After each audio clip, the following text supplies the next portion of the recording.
Well, today the board that oversees police licensing in Minnesota took a strong stance against white supremacists and extremists with a new rule that bars potential officers from belonging to or supporting extremist groups. The Peace Officer Standards and Training Board is currently looking through its entire rule book, making changes along the way. Many of these rules haven't been reviewed since the 1970s when the Post Board was created. Gordon Severson was there when the board approved this latest round of changes, and he's in the newsroom with highlights. Gordon? Yeah, a handful of changes were made this morning. The one that is getting the most attention is a new requirement that potential officers cannot belong to or support any white supremacist or extremist groups. Board members say many departments already have similar policies in place, but the idea here is to create a statewide rule that every department must follow.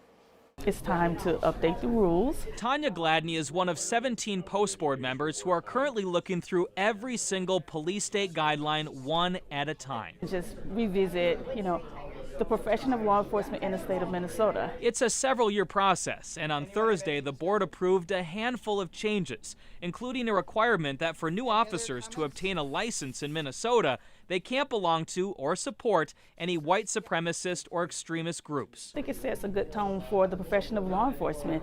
We're very concerned about recruitment and people actually wanting to come into the field.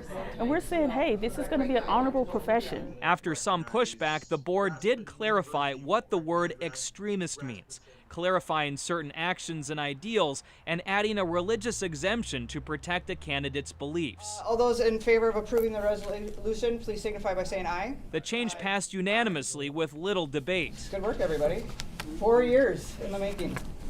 Nice job. Board members say the change still needs to be approved by a judge and the governor, but will likely go into effect later this year.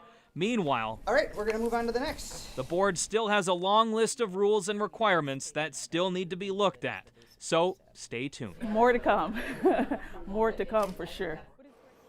Another interesting issue that was brought up this morning was the reciprocity between Minnesota police departments and tribal departments on Native American land. Board members say that officers from other states can transfer to work in Minnesota after 5 years of service, but the law doesn't currently recognize service with tribal departments. One officer from Red Lake pled his case this morning, and the board was able to help him out, but the law itself still needs to be worked out.